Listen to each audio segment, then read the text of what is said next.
अगर राहुल गांधी जी मिसलीड कर रहे हैं तो सही जवाब दीजिए। कोई मंच तय कीजिए, कोई जगह तय कीजिए, कोई तारीख तय कीजिए, कोई समय तय कीजिए जहां पर आमने सामने वार्तालाप हो सके। और वार्तालाप करने के लिए कोई नाई नहीं आएगा, हरिराम नाई। वार्तालाप करने के लिए प्रधानमंत्री आएंगे। ऐसा नहीं कि आप किसी मुखबिर को, किसी हरिराम नाई टाइप के आदमी को भेज दो। जब राहुल गांधी सवाल कर रहे हैं, आप अमित शाह को बोल रहे हैं? नहीं, जवाब मोदी देंगे। मैं और किसी की बात ही नहीं कर रहा हूँ, क्योंकि उनके जवाब तो अमित शाह ही देते हैं। सवाल जब नेता विपक्ष कर रहा है, जो जनता का प्रतिनिधि है, तो जवाब भी जनता का प्रधानमंत्री ही देगा, कोई बीच का आदमी नहीं देगा। नो मिडिल मैन, कोई बीच का आदमी हमें चाहिए। बात का संज्ञान चुनाव आयोग को लेना चाहिए था, उसका संज्ञान सुप्रीम कोर्ट ले रहा है। इससे ज्यादा शर्म की बात क्या हो सकती है? आखिर फिर चुनाव आयोग की भूमिका क्या है? क्या सिर्फ बीजेपी की गोद में बैठे रहना? क्या आम आदमी जो दलित और पिछड़ा है इस देश का जो गरीब है, इस देश का जो शोषित वंचित है, उसकी आवाज को दबाना अब चुनाव आयोग की जिम्मेदारी हो गई है?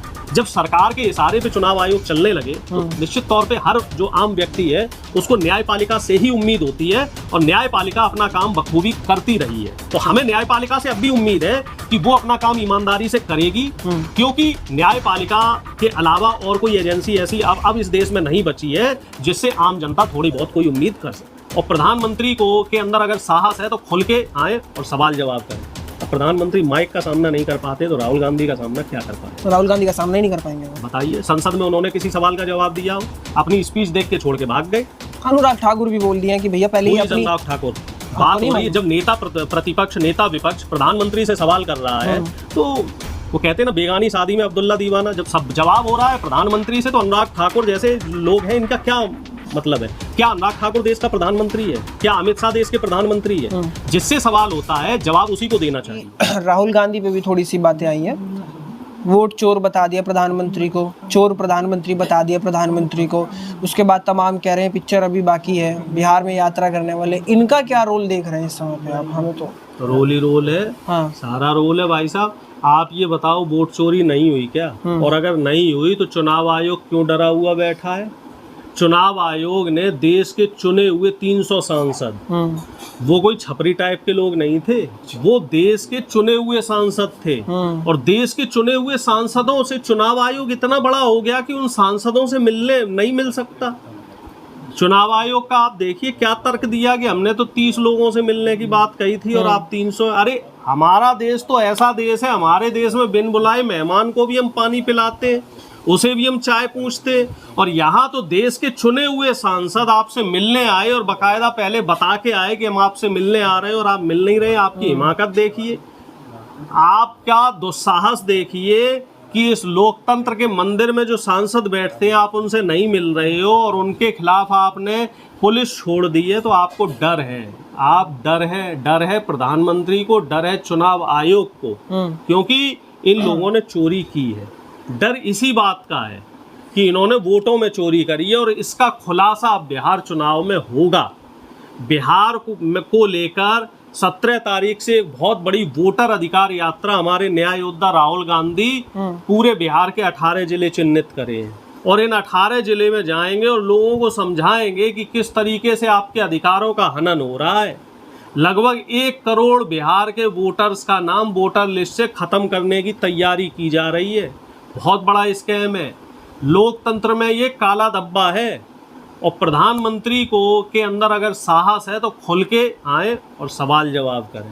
अब प्रधानमंत्री माइक का सामना नहीं कर पाते तो राहुल गांधी का सामना क्या कर पाए? तो राहुल गांधी का सामना ही नहीं कर पाएंगे वो। बताइए, संसद में उन्होंने किसी सवाल का जवाब दिया हो? अपनी स्पीच देख के छोड़ के भाग गए। अनुराग ठाकुर भी बोल दिए कि भैया पहले ही अपनी। अनुराग ठाकुर बात हो रही है, जब नेता प्रतिपक्ष, नेता विपक्ष प्रधानमंत्री से सवाल कर रहा है तो वो कहते हैं ना, बेगानी शादी में अब्दुल्ला दीवाना। जब सब जवाब हो रहा है प्रधानमंत्री से, तो अनुराग ठाकुर जैसे लोग हैं, इनका क्या मतलब है? क्या अनुराग ठाकुर देश का प्रधानमंत्री है? क्या अमित शाह देश के प्रधानमंत्री है? जिससे सवाल होता है जवाब उसी को देना चाहिए।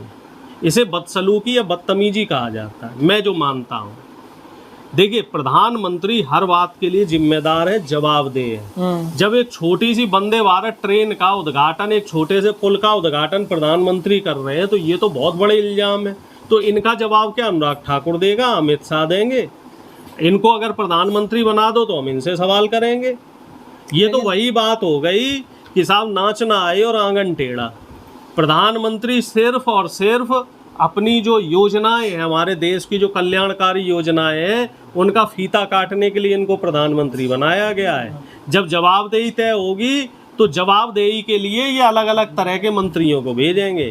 कहीं अमित शाह को भेज देंगे, कहीं अनुराग ठाकुर को भेज देंगे। अब तो वो बेचारी स्मृति ईरानी जी चुनाव हार गई, नहीं तो उन्हें भी कहीं सामने कर दिया जाता था। तो इन चीज़ों से एक बात तो बिल्कुल क्लियर और साफ तौर से निकल के आ रही है कि मोदी सवालों से डरते हैं, मोदी जवाब नहीं दे पाते। और जवाब क्यों नहीं दे पाते? क्योंकि उन्होंने पिछले 11 साल में देश की जनता के साथ धोखा दिया है। और मजबूत विपक्ष अपने आप में बहुत बड़ी बात है। 300 सांसद एक सुर में जब बाहर निकले हैं तो अपने आप में देश नहीं पूरी दुनिया में इस बात की गूंज आई है। हमारा मीडिया खैर बिक चुका है, हमारे मीडिया के अंदर रीढ़ की हड्डी खत्म हो चुकी है, लेकिन पूरी दुनिया की मीडिया में ये खबरें आई हैं कि आखिर 300 सांसद सड़क पर आने पे क्यों मजबूर हुए, आखिर ये वोट चोरी का जो स्कैम है वो है क्या। तो सवाल बहुत संजीदा हैं, बहुत गहरे सवाल हैं। यात्रा से क्या ही खास हो जाएगा? क्यों? 2 यात्रा पहले कर चुके डॉक्टर राम मनोहर लोहिया ने क्या कहा है कि अगर संसद आवारा हो जाती है तो जनता को और विपक्ष को सड़क पे आना पड़ता है। अब आप जैसे लोग आज से 5 साल पहले कहते थे कि राहुल गांधी सिर्फ ट्विटर पर और चुनावी भाषणों में पाए जाते हैं, सड़क पे नहीं पाए जाते। अब जब राहुल गांधी जी ने देश की जनता को न्याय दिलाने के लिए कमर कस ली है और मसाल थाम ली है, तब आप लोगों को तकलीफ हो रही है कि राहुल गांधी जी जब देखो तब सड़क पे आ जाते हैं। तो समस्या क्या है? आखिर देश का समस्या बता तो रही है भाजपा, कह रही है गुमराह कर रहे हैं। नहीं, आप अपना मिसलीड कर रहे हैं। आप बीजेपी को छोड़ दीजिए, आप पत्रकार हैं तो आपकी राय निष्पक्ष होनी चाहिए और आपको जनता के जो मुद्दे हैं उनको संजीदगी से रखने चाहिए।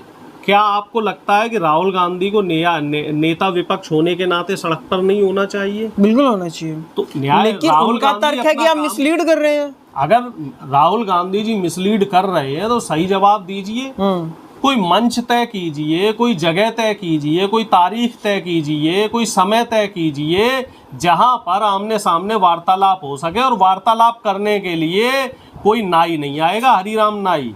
वार्तालाप करने के लिए प्रधानमंत्री आएंगे। ऐसा नहीं कि आप किसी मुखबिर को, किसी हरिराम नाइट टाइप के आदमी को भेज दो। जब राहुल गांधी सवाल कर रहे हैं आप अमित शाह को बोल रहे हैं? नहीं, जवाब मोदी देंगे। अच्छा। मैं और किसी की बात ही नहीं कर रहा हूँ, क्योंकि उनके जवाब तो अमित शाह ही देते हैं। सवाल जब नेता विपक्ष कर रहा है जो जनता का प्रतिनिधि है, तो जवाब भी जनता का प्रधानमंत्री ही देगा, कोई बीच का आदमी नहीं देगा। नो मिडिल मैन, कोई बीच का आदमी हमें चाहिए ही नहीं। अच्छा, सवाल ये, सुप्रीम कोर्ट ने जो 65 लाख वोटर जिनका नाम काटा गया था बिहार से, उन पर भी बोल दिया इनका सार्वजनिक करो जैसा भी है डेटा, उस पर आपको सुप्रीम कोर्ट का रोल क्या लगा? सुप्रीम कोर्ट को बीच में क्यों आना पड़ा?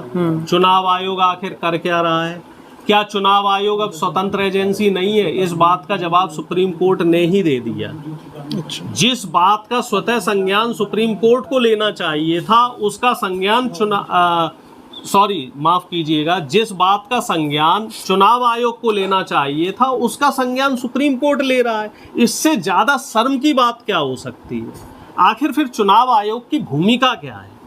क्या सिर्फ बीजेपी की गोद में बैठे रहना? क्या आम आदमी जो दलित और पिछड़ा है इस देश का जो गरीब है, इस देश का जो शोषित वंचित है, उसकी आवाज को दबाना अब चुनाव आयोग की जिम्मेदारी हो गई है?